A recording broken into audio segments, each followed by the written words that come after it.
في المملكة العربية السعودية أثارت مظاهر الاحتفال باليوم الوطني السعودي الذي نظمته الهيئة العامة للترفيه جدلا واسعا على مواقع التواصل الاجتماعي. ودشن مغردون سعوديون على تويتر هاشتاج قرآن بالموسيقى بموافقة الترفيه، منتقدين فقرة غنائية في الاحتفال تغنى فيها أحد المطربين السعوديين مستعيرا آيات من القرآن الكريم، فيما دافع البعض عن أداء المطرب قائلين إنه لم يستخدم الآية ذاتها. وكان المطرب السعودي طلال سلامة قد غنى أغنية للمملكة في عيدها الوطني تضمنت ما قال مغردون إنها استعارة من القرآن الكريم، مما أثار غضب وانتقاد عدد من السعوديين.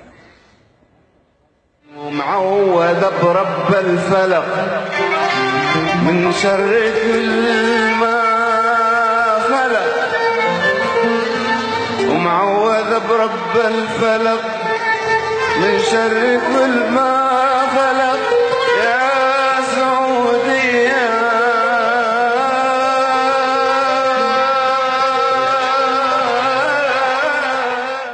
وسجل الناشط اليمني أسعد الشرعي فيديو عبر تويتر قال فيه إنه يتحدى مفتي السعودية أن يصدر فتوى تحرم الغناء أو الرقص.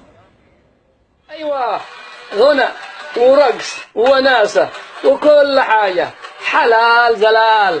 أتحدى أي واحد عالم في المملكة العربية السعودية، أتحدى مفتي المملكة آل الشيخ أن يأتي ويقول لي يا بني الغناء حرام. يا أخي العرب، إن الرقص والمجون لا يرضي الله، هذا شيء يغضب الله، هذا شيء لا يرضي رسول الله الراقد عندكم. الآن شوفوا بلاد الحرمين. أيوة،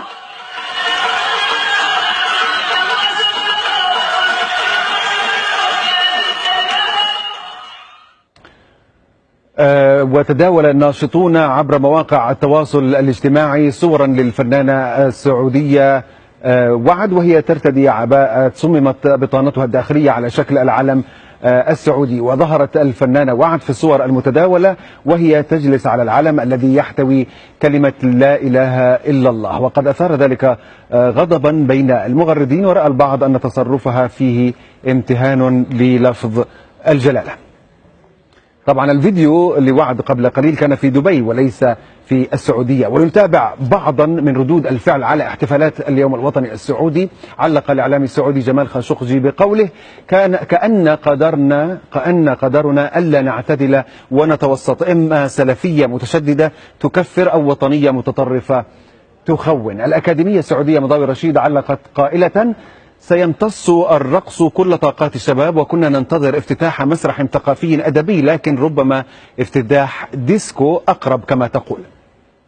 صحفي السعودي تركي الروقي اقترح علما آخر للدولة في مثل هذه المناسبات. بعض الحماس يقود لأخطاء فادحة لا يقبلها عاقل، أيضا سن قوانين ضبط الاحترام الذوق العام.